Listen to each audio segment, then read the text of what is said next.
What can a woman do to figure out how to find fulfillment when they're completely like, what do I do now? Many of us have those friends that like I still call them a best friend, even though I only see them once a year or maybe once every 5 years, right? And but they're still like the people that I would call to and want to spend time with if I had that time. Well, now you do have that time, right? Now is the time to call up and reconnect with the people that you love being with and that make you laugh, that you could just spend 3 days with and just never get tired of and just have so many stories and share things um, and reconnect and make an effort to start doing those things that bring you joy and happiness. Hello, and thank you for joining us today. I'm so happy you're here. Happiness Solved is the place where we explore everything you need to become the best possible version of you. This is Sandee Sgarlata, and today I've got some exciting news for our dedicated listeners. We've just launched our exclusive members-only portal. This is your ticket to a world of additional content designed to deepen your understanding and engagement with the Happiness Solved mission. To learn more about all of the exciting benefits, stay tuned until the end of the episode where I will explain in greater detail. For those interested now, head over to happinesssolved.supercast.com. Today is another amazing conversation, so let's get started.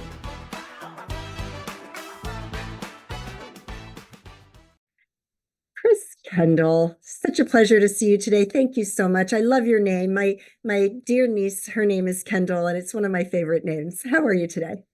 I'm great. Thank you so much for having me. Yeah, it's funny because my married last name is actually Addison, and I love the last names that can be first names too. So it's Yep, yep. kind of fun, kind of fun. All right. So for the audience, Kris is a coach and she has a business and a podcast called Fulfilled After 40. And she helps women over 40 connect with their dreams, and help them create a plan to fulfill those dreams in the next season of their lives. And it's such great work because it's such a needed thing. So before we dive into that, because there's so much that we can talk about, what is your backstory and how did you get to where you are today? Yeah, so I have been born and raised in the Silicon Valley, California, and really grew up around a lot of tech. And immediately after high school and college, I went into the tech industry and started out as a technical writer and then into marketing. And I've just kind of built my career in this like high tech, high uh, impact environment of just like go, go, go. And I have two boys that are now adults. They're 19 and 22. And so as I've gotten to this, next stage in my life where it's not revolving around family. My career is now not at the point of trying to climb up, up, up. It's more like slow down. Um, and figure out what I really enjoy doing and what I want to spend my time doing. I realized, a few years ago that this is this is the right time to make that change. Women have more money, more time, more fewer responsibilities in their family in many cases, and so it's kind of the perfect storm of good things happening that we can focus on what we really are excited about and want to do. Oh, I love it. I love it. Yeah. I have one child who's 23, so I know exactly what you're going through. And I remember sending him off to college. And it was August of 2019. And being only having one child, it's a whole different set of issues than having multiple kids. And unless you have one or the other, you don't know what you don't know, right? I have no idea what it's like to have two or three, right? And I remember when I said goodbye to him, leaving him in his dorm room, I was crying hysterically. Like it was uncontrollable. Yeah. And then COVID hit. He came home for spring break. We had 3 days to drive back 9 hours to his college, empty his dorm room, and he was home for 8 months. And when I took him back to college, it was like, see ya. Like, Yeah, don't let right. the door hit you on the way out, right? And that Yeah. whole dichotomy of not having him around and then having him around full time, whew, right? Yeah. Oh, excuse me. And I'm getting over a cold.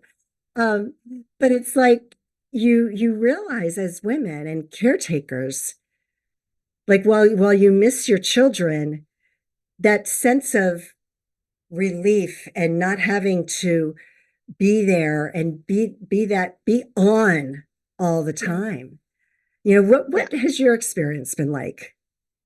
Yeah, I similar, except my oldest one graduated in COVID. He was that class of 2020 who had Oh, no graduation, no proms, no trips, no, none of the fun stuff.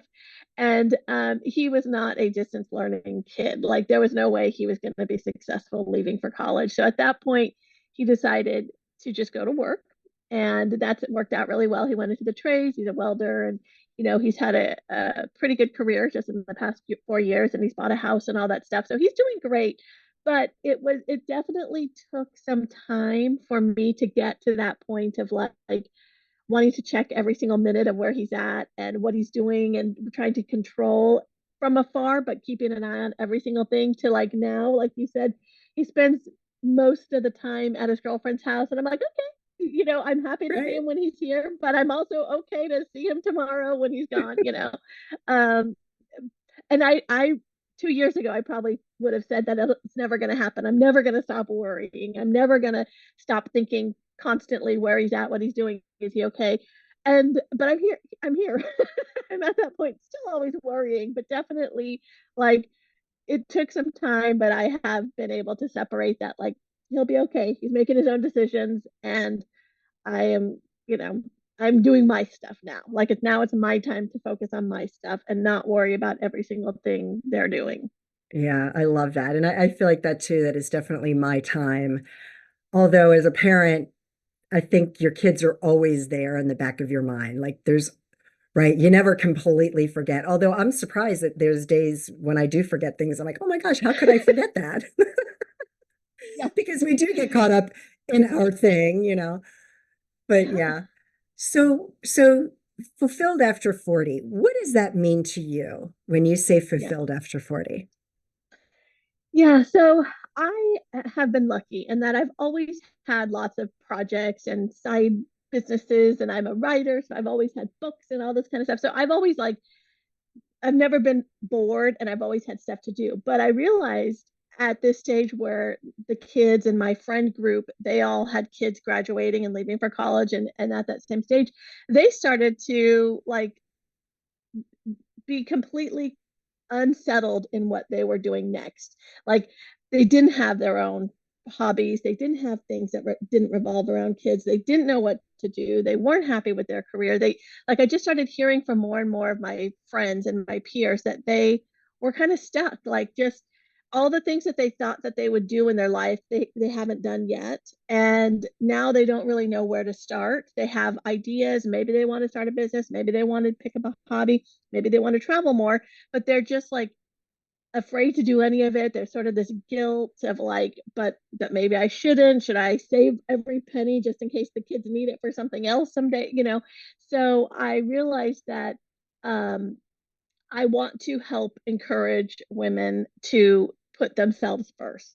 That doesn't mean other people don't matter. It just means it's okay now for you to put your priorities out there, to decide what you want to do and actually work toward meeting your own goals and your own dreams and the things that have always been in the back of your mind as a someday. Well, maybe today's the day. Yeah. I found that too. And I still to this day, and now I'm in, let's see, fulfilled after 40. What do we call it after 50? I don't know. Fun Same after thing, same 50. thing. I don't know. Fabulous after 50. Fabulous after 50. There you go. I like that. But I do find that a lot. And like for me, I've always been the type of person where I've always had multiple jobs. I was told in my early 30s that I'd never have children. So I had resigned to the fact that I wasn't going to have children. So when miraculously I learned that I was pregnant with my son, and he was born 1 month before I turned 35, I still had a career. I actually owned a company. And even when I decided to stay home with him, that was when I became a certified life coach because I've always been that type of person that needs to have multiple things. And yet I know I have so many friends who just delve completely 100% into the children, and that's perfectly okay. Right. It just depends on, for me, I was never going to be that happy homemaker kind of thing where I was just content. and it's okay because we have to take care of ourselves, right? And I've always been that way, right? Take care of myself first. Many women and people in general think that that's selfish. But in fact, it's not, because if you don't take care of yourself, how can you be there for everybody else, right? So, what Absolutely. are some things? This is a long segue into my question. What are some things? Because I'm kind of curious too, because I've never faced this. What are some things that women they have devoted 100% of their life to their children? Their children are now older, teenagers, off to college, whatever the case may be. What can a woman do to figure out how to find fulfillment when when they're completely like, what do I do now? Yeah. Yeah. So one of the first things I always ask clients or even just friends when we have these conversations is, what did you used to like doing? Like before kids, before friends, before, family, what were the things that you enjoyed? Did you like to paint? Did you like to read? Did you always imagine being a journalist? Did you imagine being on TV, an actress? Like, what were the things that really excited you back when you were allowed to have your own dreams, when you were only thinking for yourself?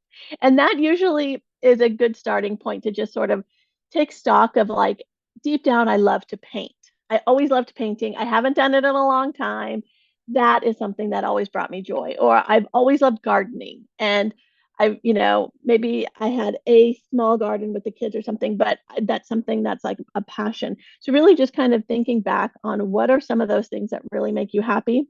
And then how can you bring more of that into your life today? So is it something as simple as taking up that hobby again, starting a new hobby? Are there people that haven't spent time with over the years, friends that you've sort of lost touch with? I mean, I think, many of us have those friends that, like, I still call them a best friend, even though I only see them once a year or maybe once every 5 years, right? But they're still like the people that I would call to and want to spend time with if I had that time.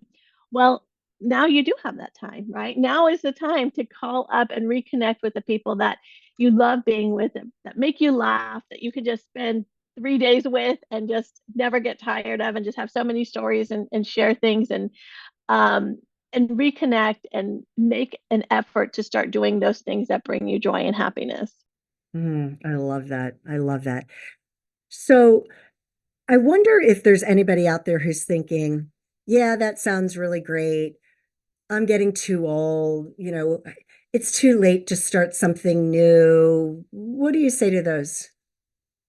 Yeah, I do hear that a lot, unfortunately.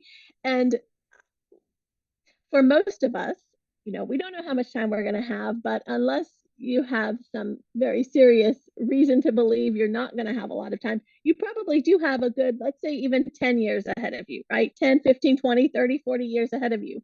So in that time, what do you want to be doing? Do you want to the more stagnant we are, the more sedentary we are, the quicker our body deteriorates, our health deteriorates, our mind deteriorates. I mean, we need to be challenging and exercising all of the muscles in our body, all of our emotions, all of the things that make us who we are. And so it's important to really think about what you want your life to look like in 1 year, 2 years, 5 years, 10 years. If you are still around, do you want to be healthy and strong and active, or not? The alternative is really not what any of us want. And in order to ensure, nothing will ensure, I guess, to set ourselves up for the best health and happiness, I think long term, is by encouraging our own, like, spirit to continue to grow and blossom, our mind to continue to learn new things, our body to continue to grow and just be active and be strong. Those are things that we can't get back. Once we lose that, our health and our mental capacity, in many cases, it's gone. I mean, it's really hard to get it back as we age. And so just doing everything we can to hold on to our mental health, our happiness, our joy. Those things will really um, make the rest of our years, the next 20 or 30 years, so much better than if we stop, if we go stagnant now and just let it go. Um, I've seen people who really truly regret not doing more in these years where we're really so vibrant and healthy still. Like, they say 50 is the new 30. That's true. We are just getting started at this stage. We have money, we have time, we have some freedom for many of us.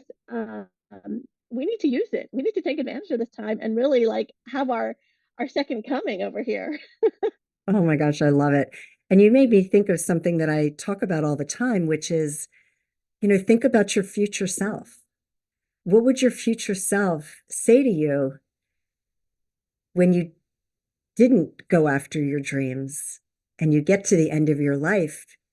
Will your future self look at you and say, good job, you did everything you set out to do? Or, geez, you know, what did they say? They're not going to put in your tombstone. I'm so proud of the fact that I worked 80 hours a week and I spent no time with my family and, all that stuff, right? Yep. So, like, what does your future self want for you? Yeah. Yeah. When I was gosh, probably 20, I did a workshop with the 7 habits of highly successful people. I don't know if you remember Mhm. that. It was a long time ago in the 90s, I guess, was when it was popular. One of the exercises we did was to write our own eulogy. And even back then, when I was 20 years old, I wrote down, I want, I want to have a family who loves me and is healthy. I want kids who enjoy their time growing up with me. I want my sister to say I was a good sister. I want my friends to say I was a good friend. I want my mom to say I was a good daughter, like all those things that I wanted to be. And over the years, I can say I was at different stages of that success. I wasn't always a great friend, I'm sure, not always a great mom or always a great sister, but now I'm at the point where I feel like that is what's most important. I can focus on being a good wife, being a good mother, being the person I want people to remember. If I were to die tomorrow, I want, I hope that everyone has really good things to say about me. And, that's how I'm trying to live my life. Yeah, yes, I hear you. So before we started recording, you mentioned book publishing, and I was like, yeah, let's talk about the fulfilled after 40. And now I'm thinking, let's talk about that for a minute from a different perspective, because I come across so many people who say, oh, I would love to write a book. There's a book inside of me. I mean, I think almost every single person you talk to has a book inside of them. So from that perspective, and you can talk about your book publishing by all means. From that perspective, for anybody out there who's over 40 and has always had that dream of writing a book, what are some of the steps that they can take to take action and get it done? Yeah. Yes. I will agree that almost every person I meet has a book inside of them, or surprisingly, they have written a book. Like you would Right. not believe how many people have written a book and it's on their computer. Like they don't know what to Mhm. do with it now. Like I wrote it, I, Right. I typed the end and I saved the file and that's it. Like now what do you do, right? So there is a thing called self-publishing, and you can actually, if you write a book and pay to have it edited, you design a nice cover or you get a cover from a company for less than maybe a few $100s, you can have your book selling on Amazon tomorrow in a few days. I mean, it really is easy to self-publish a book. Now, there are steps that go along with it. If you haven't written it yet, the way I tell people, the way I coach when I'm talking to authors is to just start. So pick any scene that's in your head. You have an idea of what this story is going to be, whether it's your life story, whether it's poetry, whether it's a memoir, whether it's a fantasy fiction, romance, whatever it is. Just pick any scene and start writing it out. It doesn't have to be perfect. Don't worry about the grammar. If you don't know punctuation, that doesn't matter at that point. Just start and get that scene written and then think about the next one or a different one and just get it on paper. You can use Google Docs, Microsoft Word. You don't need any fancy tools. Any means of typing it up and getting it on there is your first step. And then as you continue to just fill it in, it you know that's the most important thing is getting the words down. When you get to the point where you feel like it's finished, um, I, have lots of resources. Surrenderedpress.com is my publishing company. I have lots of resources there that will help people find um, copy editors, developmental editors, whatever level of editing they feel like they need. You can start with some of the AI tools, will do a lot of that early, almost like really advanced spell check that kind of cleans up the document at a basic level. But yeah, there's so many tools out there that are free and make it really easy for anybody to publish a book. Whether it's a children's book, you want to write your grandkids' story and make a book about their lives and their names and their dog and their, cute little stories. Or it's a grand epic, American novel. I definitely encourage everybody to just start writing it, just get it on paper. Oh, yeah, exactly.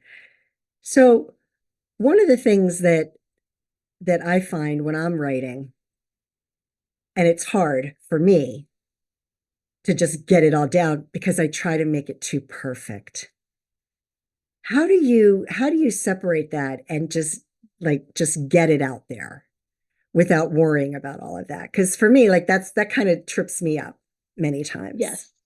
Yeah, that is one of the hardest things, is to not like constantly self edit and fix it and worry about every word. Is that the right word? Should I, am I being boring? Did I punctuate it right? Do I need quotations? Is this a comma, not a comma? Like, don't worry about any of that.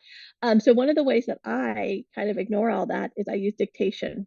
I open up my word Mm. processor. I use Google Docs a lot. There's a button called voice. There's basically that little microphone, just like if you're talking into your phone to send a text or something like that.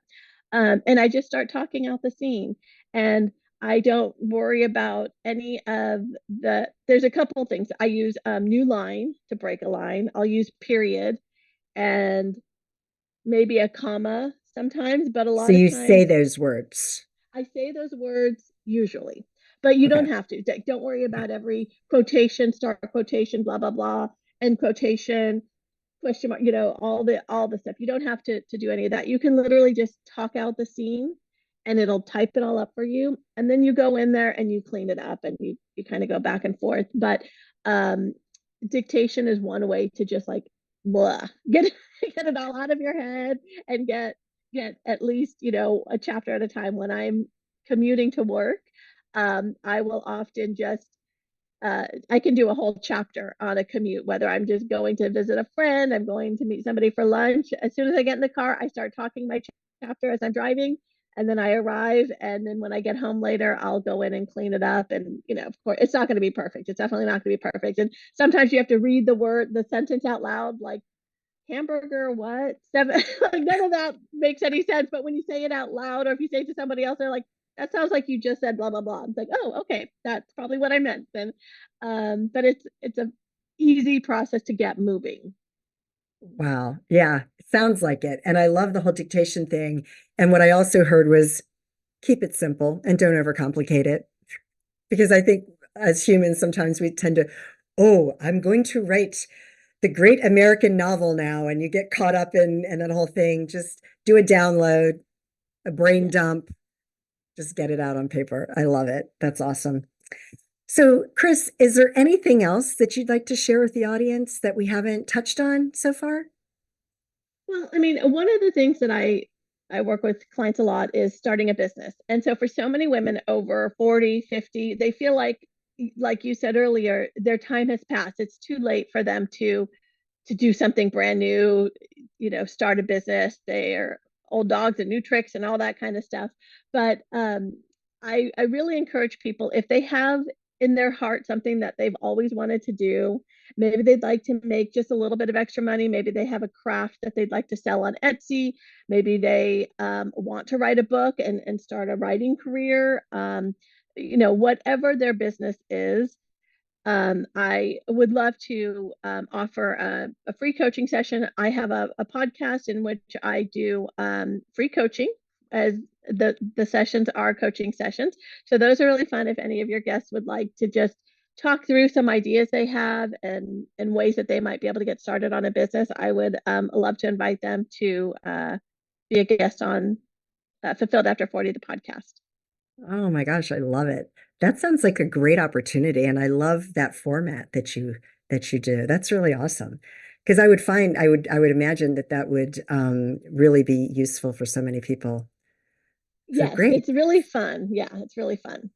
Love it, love it, love it. Well, Kris, thank you so much for joining me today. I really appreciate this. I love the work you're doing because as you and I both know, having gone through it, there's definitely challenges that we all face as we hit that those early years, our Yes, years of exactly. wisdom. Yes, that's right. All All right. right. Thank you so much, Sandy. It's been great to chat with you today. All right. Thank you. Thank you, everyone. I hope you enjoyed today's conversation, and as promised, I'd like to give you more details of what you can expect as a member of the Happiness Solved exclusive community. First, you'll have access to a treasure trove of extra podcast episodes. These episodes dive deeper into the topics we discuss, featuring additional expert interviews only found here. But that's not all.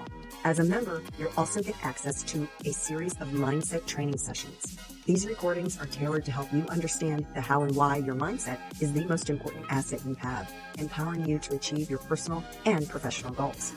And for those of you looking to find a moment of peace in your busy lives, we've got something special. Exclusive guided meditations. These sessions are crafted to help you relax, refocus, and recharge. Whether you're a meditation guru or just starting out, there's something here for everyone. Becoming a member is more than just accessing extra content. It's about joining a community of like-minded individuals, all on a journey to live life to its fullest and become the best possible version of you. So how can you join? It's simple. Go to happinesssolved.supercast.com and sign up. Don't miss out on this opportunity to deepen your journey with us. Again, that's happinesssolved.supercast.com, and it will also be in the show notes.